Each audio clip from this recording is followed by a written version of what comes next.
Hi, good morning. So thank you all for showing up. I'm John Fay from the Windham Solid Waste District, and we are presenting this webinar and on outreach, relationship successes. And thank you all for coming. I'm going to start sharing my screen to my PowerPoint so that we can follow along. All right. Good. I hope you all can see that. And so this webinar, the purpose of this webinar is to share what we've found in successes and techniques and materials that we developed over the last year and a half under a grant from the U.S. Department of Agriculture Rural Development Program Solid Waste Management Grant. And so it's really hopefully an informal webinar where we can all talk about what we've learned, and you can have access. I'll show you the access to the materials that we developed. Let's see if I can get this to change. There we go. So please interrupt at any time. You can unmute and just throw out a question or a comment. That's really helpful to me because it actually improves our ability to, improves the learning of everyone involved. Like I said earlier, I am not an expert on this any more than any of you, probably less, but this is a platform for sharing. I hope to end promptly at 11:30 so we can all get to lunch. And since it's a pretty small group, well, let's see. Maybe we can go through and just all say hello really quickly because there's a few of us. So let's start with Ham Gillett. Why don't you unmute and say hello, and then we'll go around. Right. Hi, I'm Ham Gillett. I do outreach for the Greater Upper Valley Solid Waste Management District and the Southern Windsor-Windham County Solid Waste Management District. And my territory is from Vershire, Vermont, down to Rockingham and over as far west as Woodstock and Bridgewater, 24 towns. Great, thank you. How about Pam? I'm Pam Clapp. I'm the administrator for the Solid Waste Alliance communities, 10 towns in Rutland County. Thank you. Suzanne.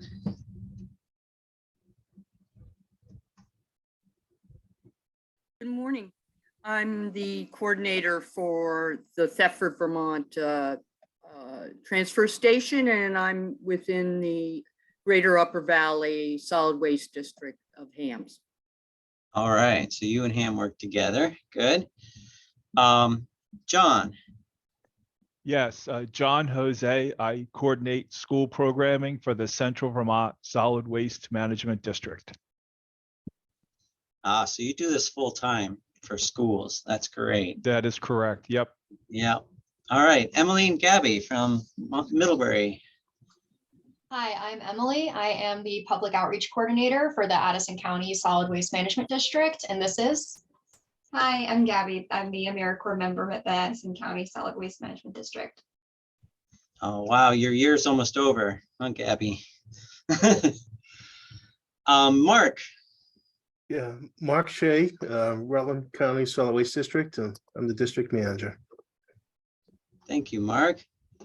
And I see two people from the DEC. Hi, everyone. I'm Ann Bajor, the Materials Management Supervisor at the Vermont Department of Environmental Conservation Solid Waste Program. And Alyssa Eichler, and I'm part of Ann's team. Thank you. How about Sarah from up norther?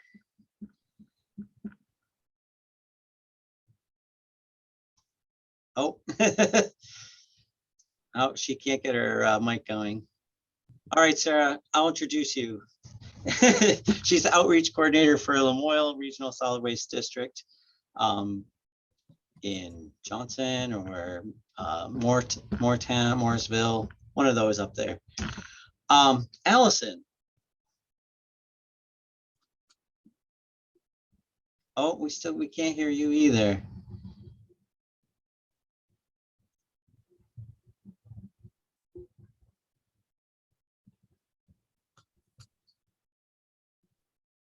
Oh, Oh, hello. She says hello. It looks like she's from the Northwest Solid Waste District. Excellent. Nice to meet you, Allison. Let's look at Andrea from NRA.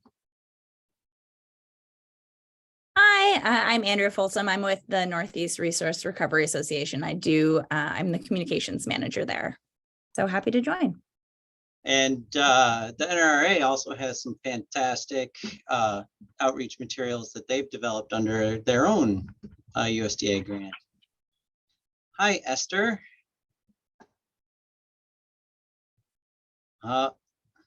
Esther always has a slow connection.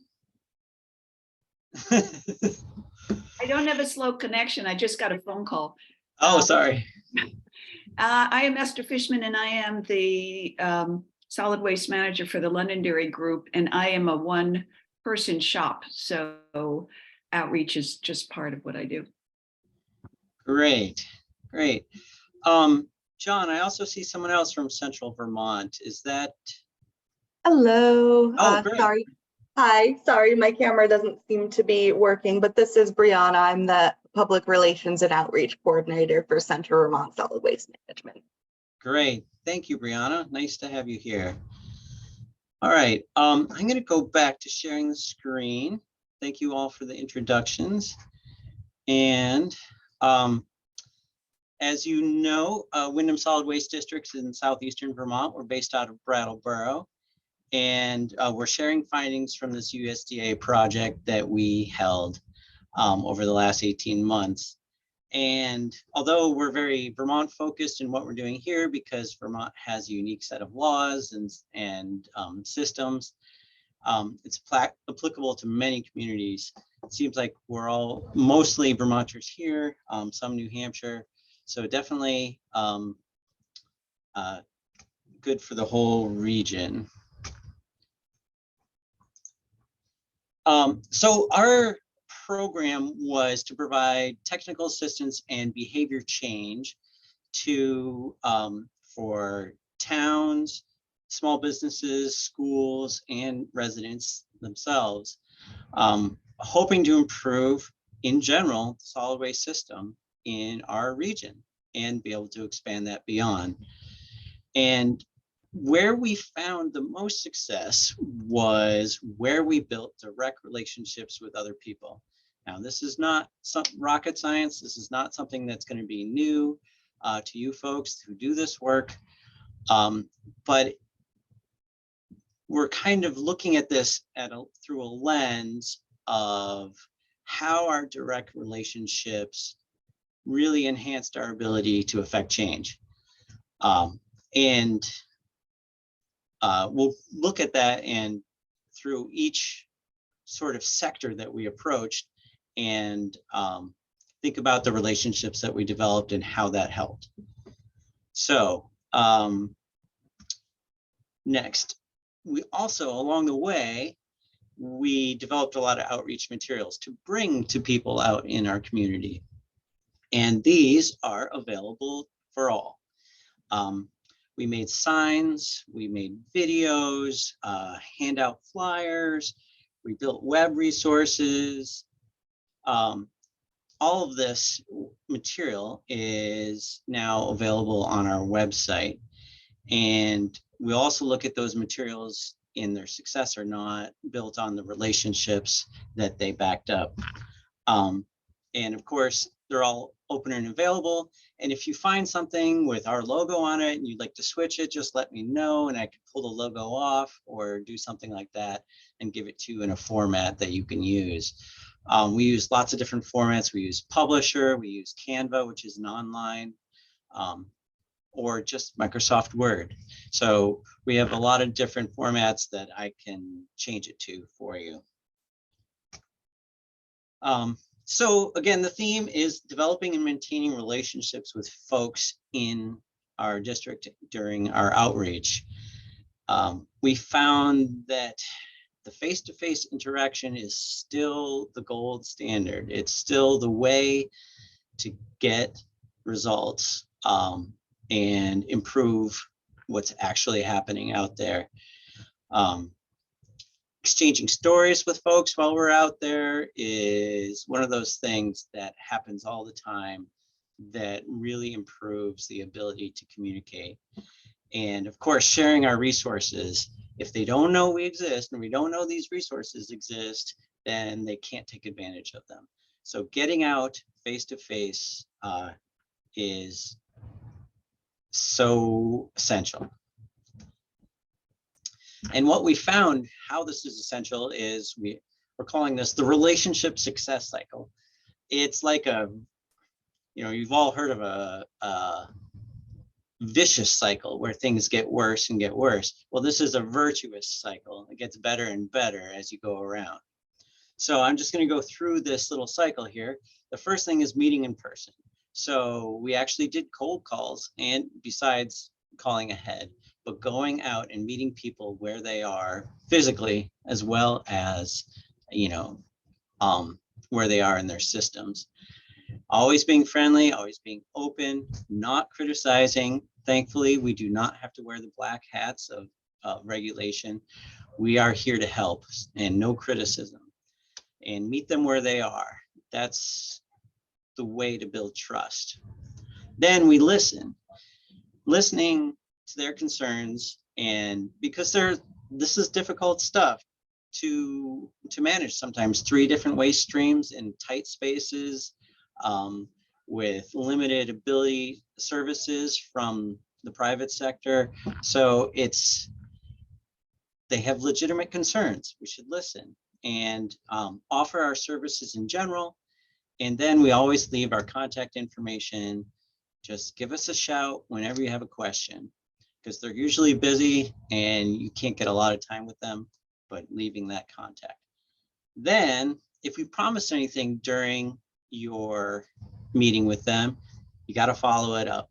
That builds that trust and that rapport. So recontact as needed as you go along and follow up with what you say you're going to do. And then next steps, what we're finding is that if you do all this, then they are more likely to contact you again when a question comes up, even if it's a really basic question. And they would also, besides contacting you, if you contact them again in a next step, they are more receptive to hearing what you have to say because they already know who you are.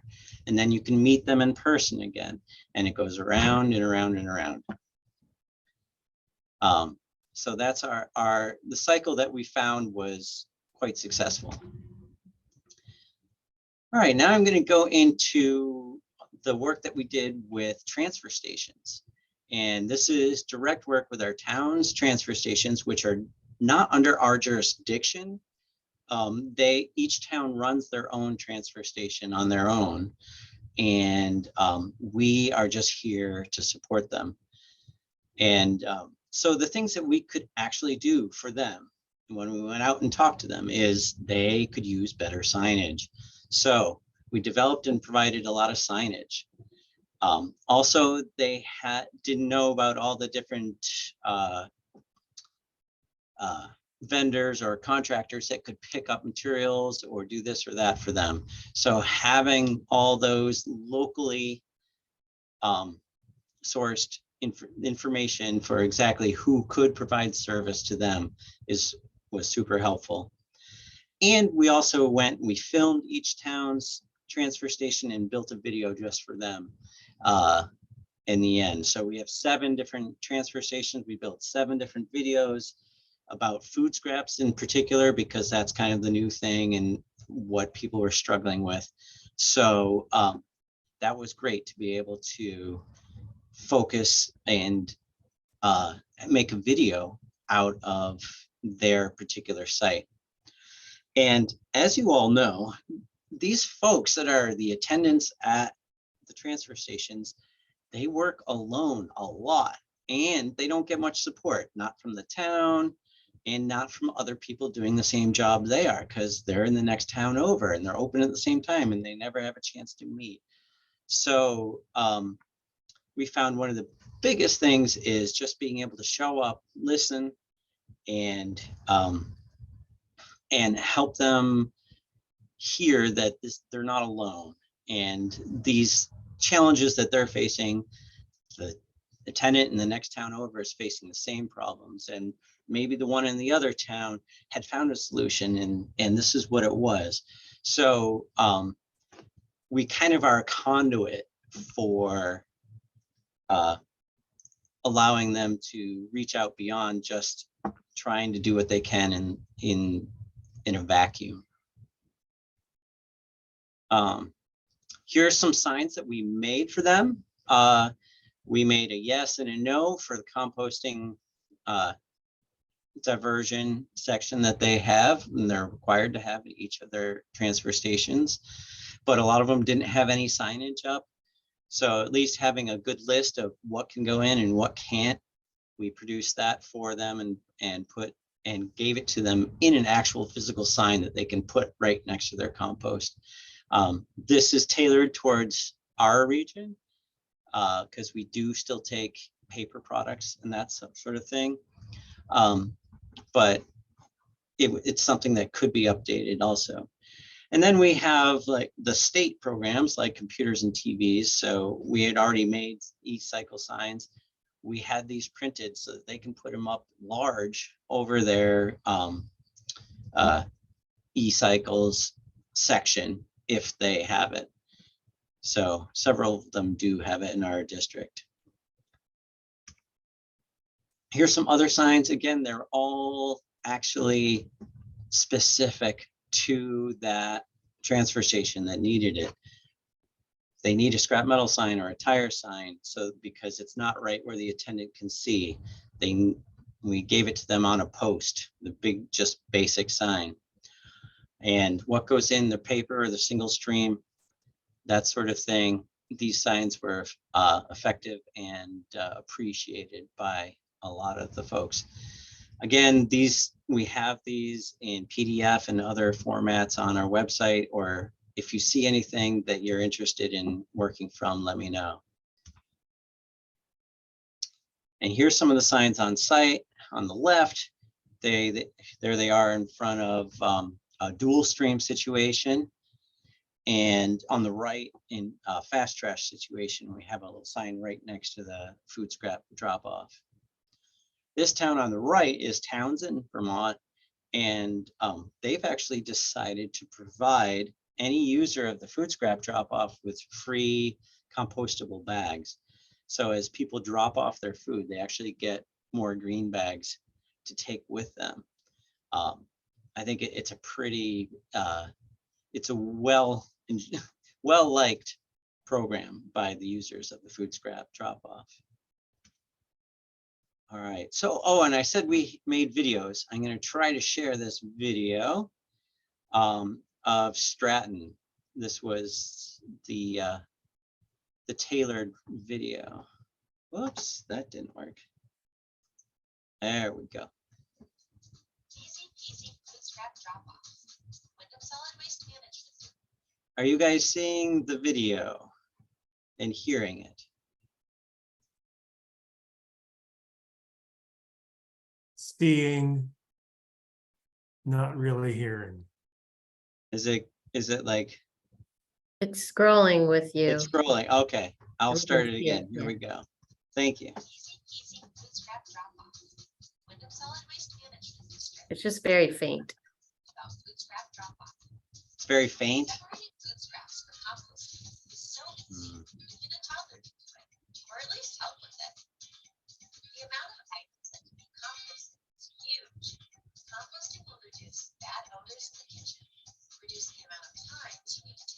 wash out. And you'll be contributing to creating a resource that helps reduce erosion. Today, we're going to take a trip to the Stratton transfer station. A list of what is and what is not acceptable is posted at the transfer station and can also be found at windhamsolidwaste.org. Because your food scraps are going to be composted on an industrial scale, meat, bones, dairy, and cooking oil are A-OK. Remember to take off those produce stickers before putting scraps in your collection container. So, now that your bucket is full and free of contamination, let's drop it off free of charge to be composted. The Stratton transfer station is located at 8 Road, and they also share a home with the highway department. Their hours of operation are Sundays, Tuesdays, and Thursdays from 9 to 5. If you're unsure of whether they're open or not, just give them a call on the screen. As you drive slowly through the gates, the highway department will be on your right, while the transfer station area is on your left. The two compactors that you see on the screen accept trash. Remember, food scraps in here. And on the other side, recycling. The compost or food scrap drop-off area is protected in a closed shed. Open up the doors and see where you drop your food scraps off. When transporting food scraps, bring them in a bucket and take the bucket home, or store them in a paper or certified compostable bag and drop the whole thing in. No plastic bags, no matter what color they are. Today, we're dropping off in a certified compostable bag. After we drop off our food scraps, we will cover it with a thick layer of wood shavings provided by the transfer station. Wood shavings help keep the fly population down low. That's it. Bring your food scraps to the Stratton transfer station and drop them off for free. If you have any questions, call the number on the screen. Thanks for watching.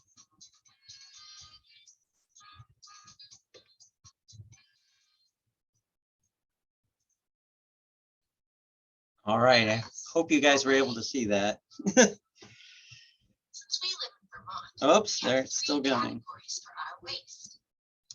We have trash, recycling. I apologize. Now we're going to take a look at where all of that stuff goes. This after is it's another taken video, From our homes, our schools. but that's not the one we're talking about today. Okay. Hopefully we're back at the PowerPoint and showing examples of our enhanced relationship after running through the project.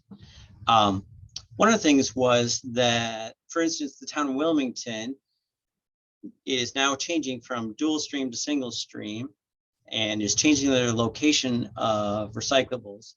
And since they knew me and knew I had signs, they just called me up and said, hey, can we switch from our dual stream signs to a single stream sign? And within 2 weeks, I was up there and we put up the new sign and away they went. So if we hadn't built that relationship beforehand, I'm not sure if he would have felt comfortable calling us or knowing that we could provide signs for him.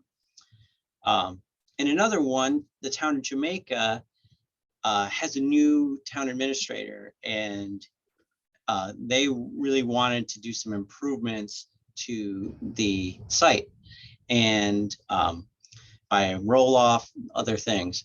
So they were able to contact us because we had built this relationship through the program, and we hooked them up with roll off vendors and advice on how to choose a good one and that sort of thing. So I'm going to stop share for a moment and open it back up to everybody here and look for any questions or comments on the work with transfer stations. Hey, John. Yeah, John. I was just curious what use you're making of the videos, if you're running them like on your local public access TV station or anything like that. Yeah, we have a single one that's kind of more broad for all the towns that we have given to our local cable station. These little ones that are for each town, we put on our website, and we've offered them to the towns to put on their website, but I'm not sure if any have taken us up on that yet. They have their own webmasters, and it's hit and miss there. We also have an interactive map on our website with a map of the county. And if you click on your own town, then you get a list of materials that's specific to that town, including the video. So we're trying our best to get it out there, but hopefully, you know, the views on those are pretty low at the moment. But hopefully word will get out, or at least, and when we continue to work with the towns, we'll bring it up that exists. Other thoughts?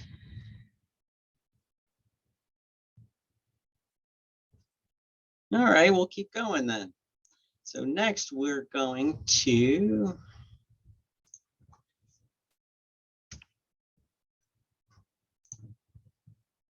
businesses. So communicating with businesses and providing them technical assistance was part of this project as well. Of course, we want to ensure that they're separating their wastes as required by Act 148 and assist them in their systems internally and through how to get rid of the material for food scrap diversion. A lot of this grant was focused on food scraps, even though when we come in, of course, we talk about everything from recycling to hazardous waste and so on. But as you're probably guessing, all this outreach to the transfer stations and to the businesses is a significant investment of staff time. It is a lot of work. It's a lot of hours actually going out there and talking to people. And I say purchasing lunches, because that's how you get into a lot of places like the West River Provisions shown there. Like we'll buy something from them while we're there, while we're meeting them the first time, just so that we're not just geeks with clipboards coming in. But I think it's worth it to invest the staff time, even if we only reach, say, 2 or 3 out of 4 days of work, we improve 2 or 3 places. That is still, those 2 places are improved, and other people will see that, and maybe it will grow, versus the other option of putting together flyers and doing a mass mailing. How many of those are just going to end up in the recycling anyway? It's hard to measure, but it'd be great to do both. But I kind of feel that the one-on-one being out there actually will be more effective in long-term results. We helped several places with custom signage. On the left, you see that's for a KOA. So they have their own colors and their own theme that we worked within to put signs on their bins. And the other one's Grace Cottage Hospital. And again, it's in with their theme that they have, but specifically for them, so that so they can put those up in their cafeteria. So purchasing guidance, that was one of the big things that we found was a need for businesses, because there's so much greenwashing out there. If you go on Amazon or other places that are vendors of food serviceware and bags, there's a lot of bags and food serviceware that look compostable. They have a green leaf on them, they're a green bag, or they say biodegradable, which doesn't mean anything anymore. And these things are being purchased by businesses, and it's actually coming here to our composting facility, and it's not breaking down. So we're trying to educate them on what to look for. We can't say buy this brand or this brand, that's ridiculous, but we can give them rules of thumb. And so we have a 2-page compostability of serviceware handout, which just shows these are the certifications that are out there. Make sure you look for this. This is what you're going to need to do to have something that is certified compostable. And then we had a 10-page in-depth guide, which really goes into how greenwashing is happening and into more details like Slim Jims and other things that people can use in their back of house or whatever system that they're developing. So these two things are in our quiver when we go out to talk to people and say, hey, and we can hand this out. These are also on the website that you guys can all pull and share if you'd like. And then we did a how-to, kind of a quick basics for businesses, kind of giving them some idea of how other people have been successful, and hopefully really what we want out of this is an open door for them to give us a call and ask for our help. So I'm going to try to show part of this video. What did I say? Start at 1:40. Basics for businesses. Windham Solid Waste Management District presents a video explaining why and how businesses divert their food scraps from the trash, and how you can too. I'm going to skip ahead where it's a little more interesting. This pie chart from a waste characterization study performed before the ban on food scraps shows that Vermont's landfill-bound waste was made up of about 24% organic matter. Okay, so now what? Sure, food scraps or organic matter are not doing anything helpful in the landfill, but what are our options for getting rid of this material if not trashing it? And how can diverting them help my business and community? Of course, the first step to reducing food waste is proper planning. Having a plan for food on its way out, like Dutton's not so fancy produce, is a great way to reduce waste and provide accessible nutrition. The next best thing you can do is feed hungry people with less access to healthy foods, like with a food pantry in your community. But what about old and edible food? What do you do with that? Are you ready to see how easy it is to divert food scraps? In the next few minutes, I will outline some local businesses that have already got a system in place for diversion. Then I'll talk about challenges that other businesses have incurred. By the end of the video, you should have a good idea of what system will work for your business so that you can start diverting your food waste to become a local resource today. Now I'm going to outline some local businesses within the Windham Solid Waste Management District of Vermont that are already diverting their food scraps. All right. Oops.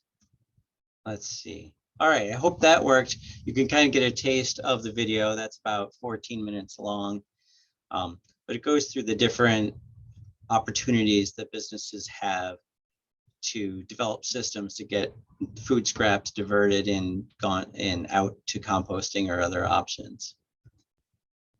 So after being out in the community and doing that, we'll go over some results. For instance, one negative was a particular general store that we went to was still non-responsive after 2 visits and a visit from a local board member. And so they seemed interested, but they never responded. So we just cut our losses and moved on to other businesses. That's something we found we had to do many times is you can't force yourself on them. So move on to another who's more receptive and get some good done there. And oh yeah, then we had a Chinese restaurant that had 1 dumpster out back, and the hauler hadn't said anything. They don't know. And we talked with them, talked about how we could do it. And we have a system down here where you can sometimes put cardboard in with your food scraps. And that's a historical thing that we've been doing down here. And so with working with the hauler, we actually got, for the same price, got 2 dumpsters, one for paper and food scraps and the other for trash. And then the incidental recyclables, there was a staff member who brought them to our regular recycling center. So we were able to come up with a really unique and effective way for them to meet the requirements of diversion. And another one was at an auto parts store. They had problems with their cardboard bulking up and causing trouble in at their back door, and their hauler was not being responsive. So we said, well, you can just bring it here. And they had their own pickup and their own delivery trucks. So they just bring their cardboard directly to us now. Solved. So I'm going to stop sharing again. And let's see if we have any questions or comments about our business outreach that we did, or any thoughts. Nice presentation, John. Very professional looking. Thank you very much. Hi, John, it's Ann. I'm just curious, what types of businesses did you end up videotaping, and what that process was like? Did you have to really encourage them to do that, or how did that happen? Yeah, luckily, Alex Lacey, who was our part-timer on this, is very personable and was able to get in there. Basically, she would tell them, you know, we'd like to do just a quick video of success stories. Can we come in? I'll try to, you know, make it quick and simple. And, but then you can share this with other business owners. And they were responsive, but a lot of these places were places that were already kind of community minded. So that helps when you have a community minded owner. So I guess, and some were not interested at all, so we just didn't go there. But most of them were restaurants or other food service, because we were focusing on food scraps. So, and they're very busy, but you know, she would get footage in less than half an hour, enough to make a quick clip on the video. So it really wasn't a big investment of the business's time. John, I had a quick question, and it's, I guess, goes for both business and residents. I got kicked off for a moment because my internet decided to be unstable. But I was wondering if you have shared these videos on social media as well, if they've been on Facebook or any other social media platforms, and if that's made an impact at all. We have on our Facebook page, and I'm embarrassed to say I don't know how to find out how many views they've gotten. I guess I can look at our YouTube webpage and look there, and it's not huge. And we also have, besides that 14-minute video, we have a 30-second kind of advertising the video, or calling us. So we've given that to our local cable stations. So they play that every once in a while. Still, it's hard to measure response, isn't it? Anita knows how to run the Google Analytics, so maybe I should ask her. Good point. Other thoughts? Hey, John, this is Ham. I have a question. Do you have a sense of what percentage of businesses you do cold calls to, and what percentage you make appointments for? Right. So I don't know, Ann and Alyssa might know the number in terms of the percentage of businesses we have to hit each year under our SWIP. Anyway, our number comes out to 42. It's a propitious number, I'm sure. But so we have to hit 42 businesses, and we probably contacted more like double that, like 80. And we only actually worked with probably 10. So we contact, we tell them what we can do. We probably walked into about 42 different businesses, and then called others, and but the response rate is, I'd say, about 25%, and I think that's really good, but Yeah. it's hard. And there's varying degrees of how much assistance you give at each location.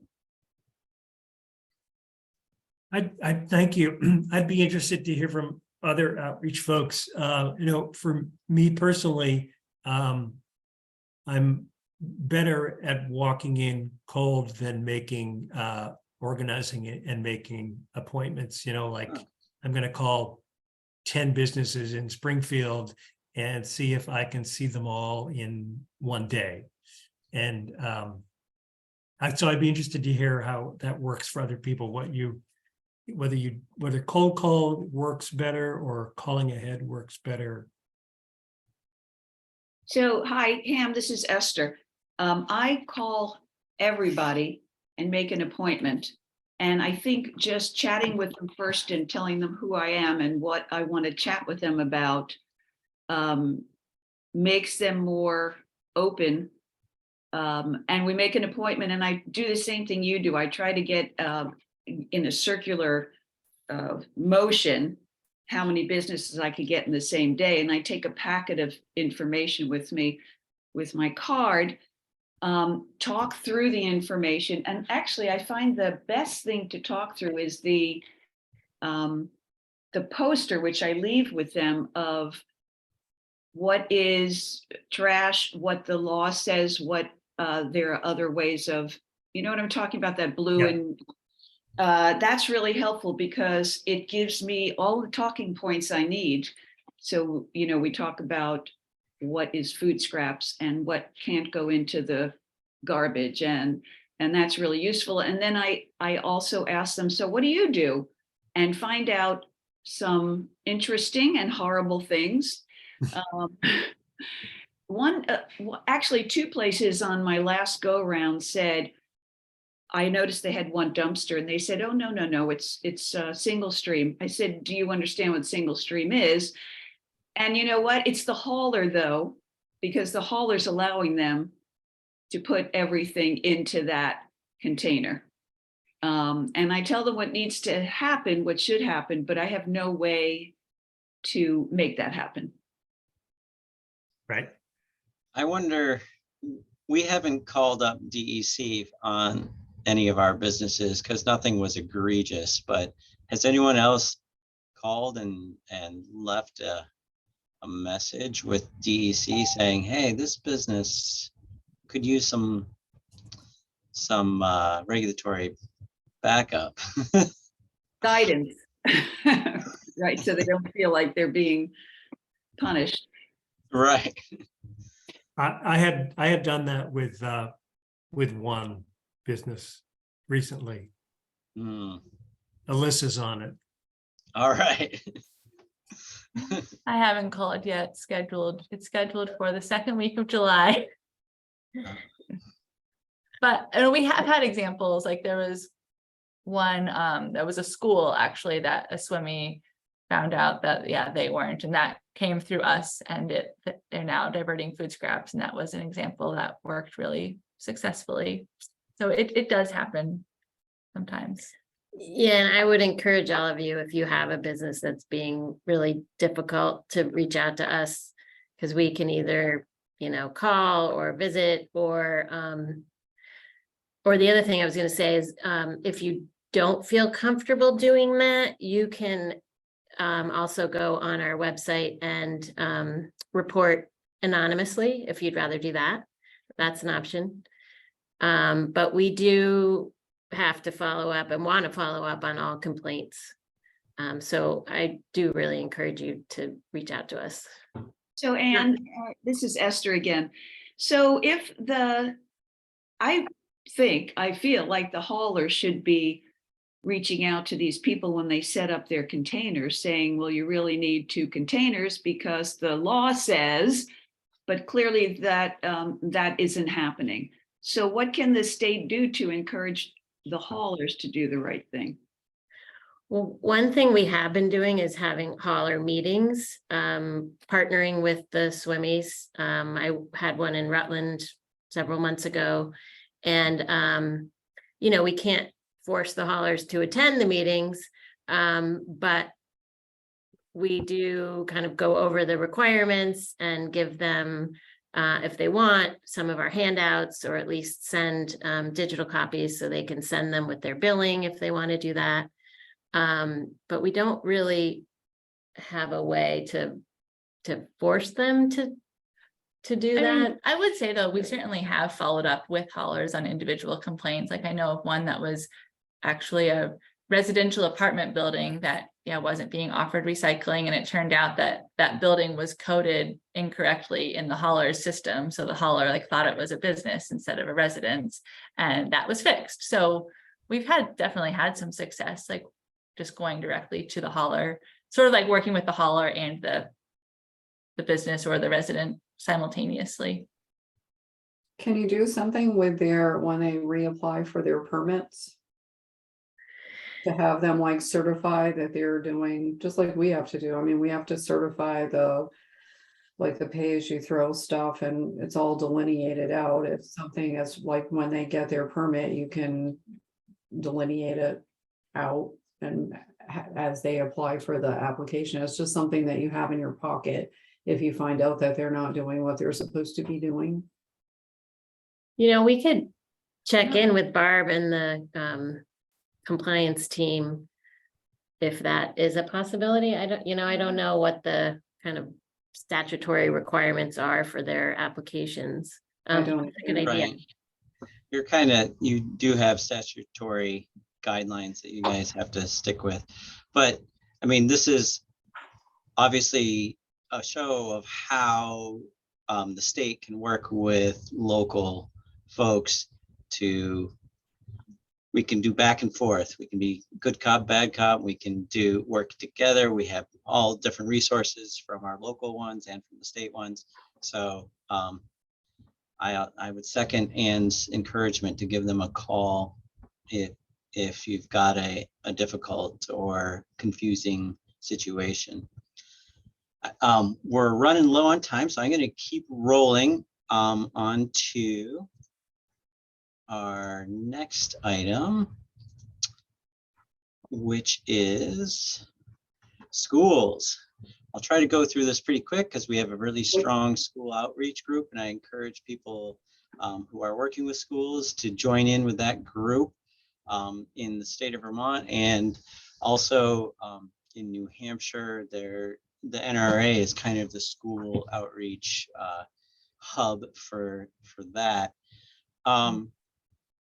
And in our last school meeting, this was interesting. This came up. There's really two distinct services that we as solid waste educators have to do with schools. And one is improving the actual system and at that physical plant. It's essentially they're a business or they're a government building which needs to comply with the rules, and they need systems to make it happen. So technical assistance for that. Then there's the learning of the students that go there. Under the Next Generation Science standards, there's a lot of standards that hit what we are trying to reach the kids with. So just to give the students a better understanding of our solid waste system and what its implications are, which can be done K through 12, as many of you know. So we did both. We did technical assistance to the school and workshops for the students. This always needs a call first, obviously, not a cold walk-in.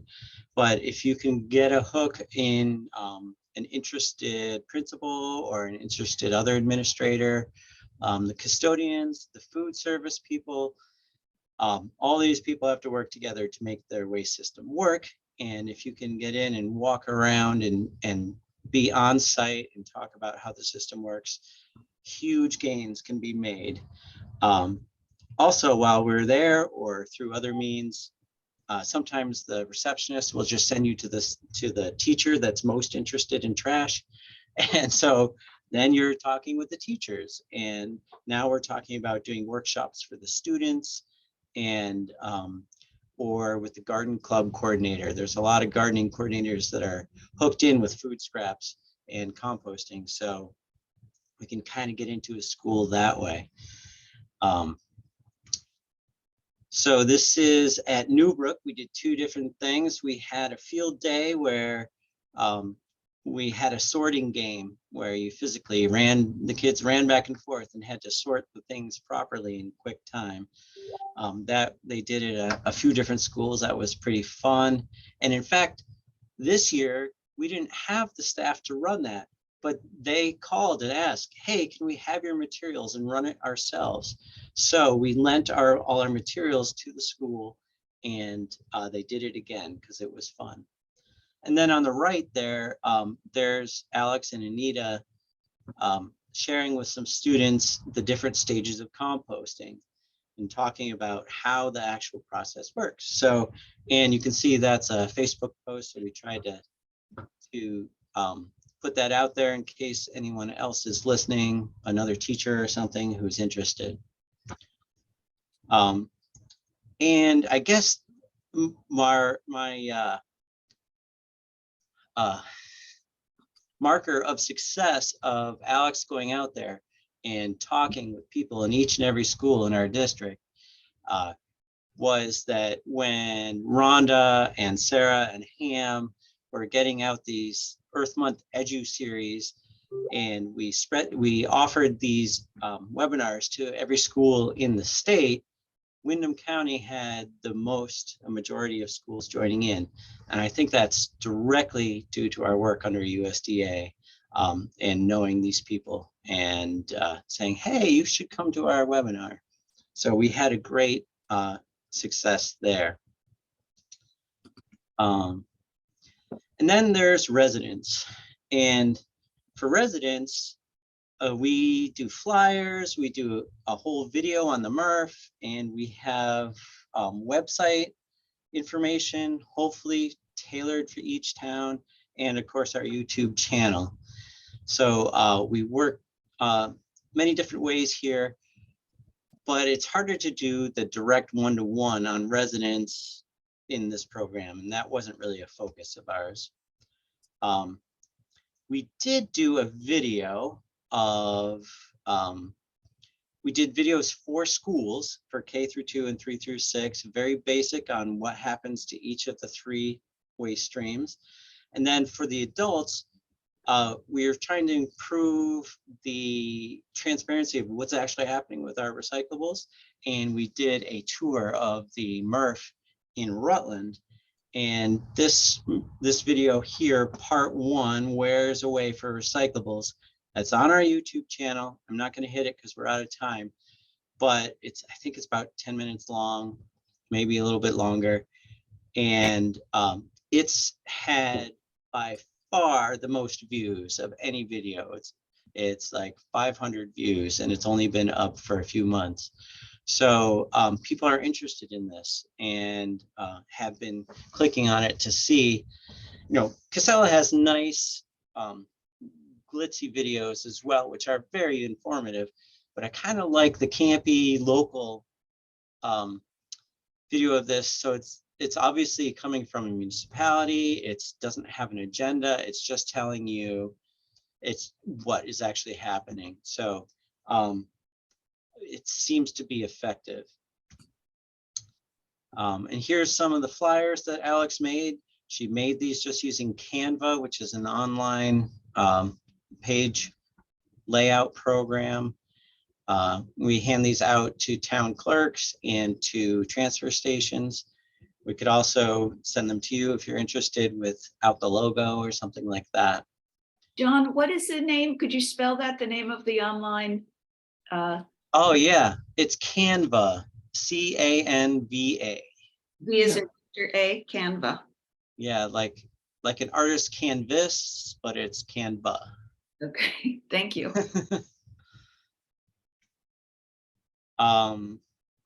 So our outreach to residents, we've had, when I wrote this, 400 views. Now it's more like 500.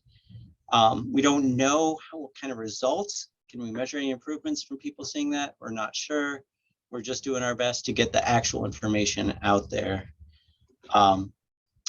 And we continue to focus on building relationships when people walk into our district, to talk with them when they're using our transfer station, be professional and be helpful and answer their questions in full. Also, we joined Front Porch Forum, so we're always out there letting people respond and ask questions that way, and that's pretty effective. So in conclusion, our relationship maintenance, what are the results of it? Well, you have the public is more receptive to when we need to talk to them again, and they're more receptive to doing the right thing when they know what's going on and they have more tools at their disposal. And they're more flexible to change if, you know, we have to come to them and say, yeah, cap's off again. I know it was on again, then it was off again, and then it's on again. They're going to be more flexible if we can explain it and they understand the system. And the goal is just overall in our region to enhance the systems and improve diversion and reduce waste. Always hard to measure, but as you know, as a per pound disposal, there's so many other things affecting that whether or not we're doing better at diverting food scraps may be drowned out by other changes in disposal rates. So there's a lot of different ways to look at it, but we're hoping that we're making a positive relationship and a positive change in the region. So that is us. Oh, and here's the big thing. All these materials are available at windhamsolidwaste.org/USDA resources. And at that page,